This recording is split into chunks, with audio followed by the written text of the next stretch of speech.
Hey guys, what's up? MaxKydra, welcome back to another video, and today we are going to break down the Easter eggs and references of Rogue One, a Star Wars story. So this is going to include like from the insignificant ones and even to the obvious ones that you guys probably already know. So yeah, let's begin. So, first of all, blue milk, one of the most recognizable objects in the Star Wars universe, makes an appearance in the beginning of the movie when Lyra and Jyn and Galen was about to escape their houses because they got a visit from Krennic. So yeah. Now, we saw the HAVWA-6 Juggernaut tank.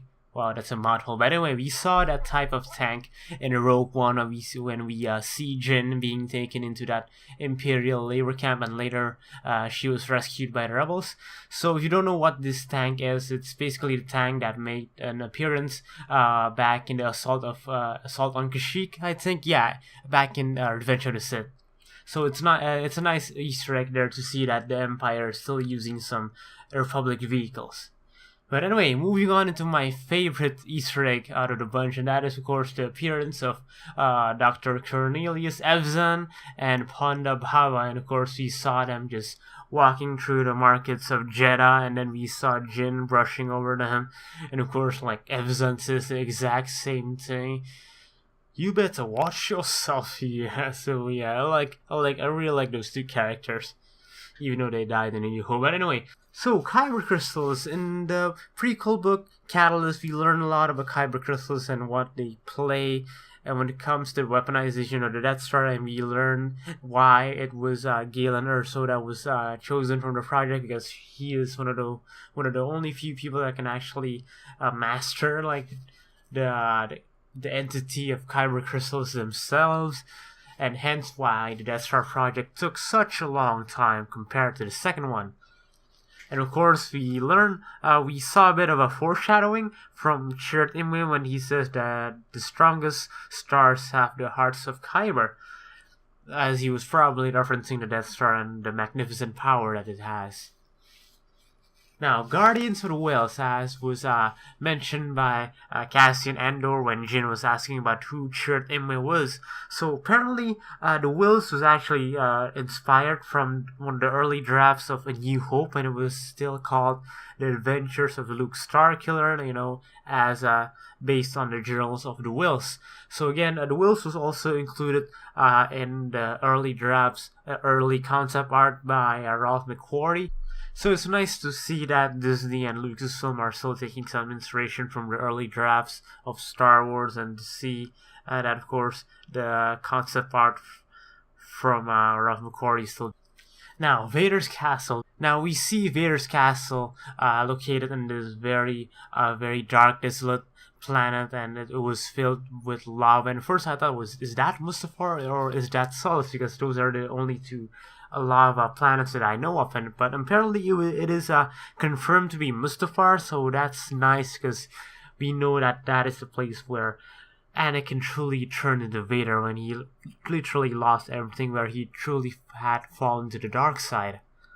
And of course, we see Vader's castle itself. And this was also in Ralph McQuarrie's concept art. It was going to be included in Return of the Jedi, but that never came to be. But we also have a similar castle in the expanded universe, specifically in Elite Squadron, located in Vune. So if you guys still remember my old Elite Squadron episodes, you will see Vader's castle there. Now, you also get to see key rebellion members such as General John Dodonna, Mon Mothma herself, played by the actress who was supposed to be in Revenge of the Sith, but ultimately got cut. Again, of course, Jimmy Spitz reprises his role as Bail Organa, and we see him mentioning a few key characters such as Obi-Wan Kenobi when he says that he is going to visit his friend who helped him greatly in the Clone Wars. And of course he also mentions Leia herself, and where he said that he would trust her with his own life. Now R2-D2 and of course C-3PO also made an appearance there, and so yeah, that was fun. And of course, not to mention Captain Antilles was mentioned by Bail Organa, and later we see him in the film after that epic Darth Vader scene. Now, you also get a few Star Wars Rebels references, such as, of course, when the intercom was calling for General Syndulla. We don't know whether that's Cham Syndulla or Hera. And we also see Chopper, apparently. I only saw him like in my third viewing, so that was nice to see. Either that's Chopper or it's the same exact droid with the same exact paint job. So yeah, anyway, Admiral Raddus, one of the Mon Calamari members, was actually inspired by Winston Churchill, so it's nice to see that Star Wars is taking inspiration from real political figures. And again, Raddus is actually one of my favorite characters after the movie, next to probably Cassian. And of course, you also get to see the red and gold leaders. And they were brought back using some extensive CGI, and of course they were using some cut stock footage back from A New Hope, I believe, so that's nice. And not to mention Red 5, the pilot that died in the Battle of Scarif.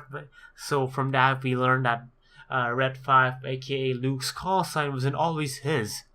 Now, last but not least, it's the Hammerhead Corvettes. So in the final act of the movie, we see Admiral Raddus calling for Hammerhead Corvette. But this isn't the first appearance of that ship. The first appearance that we saw this ship was during the Star Wars Rebels episode Princess on Lothal, where Leia assisted the Ghost crew on stealing a few Imperial ships to aid the Alliance. So that's a nice connective tissue there. And of course, speaking of Rebels, you also saw the Ghost in the final battle on Scarif. So yeah, guys, that is it, guys, for the Easter eggs and references in Rogue One. And let me know in the comment section below if I missed any. I think I got like the most relevant ones. But yeah, hopefully you guys enjoyed this video. If you do, make sure to leave this video a like. And of course, subscribe to the channel for more Star Wars content. And don't forget to click that bell button next to the subscribe button so you guys will get notified and all of my videos, because YouTube has been acting weirdly lately with that. But yeah, anyway, this is MaxKydra signing off. Have a good day, all of you, and may the Force be with you guys. Peace.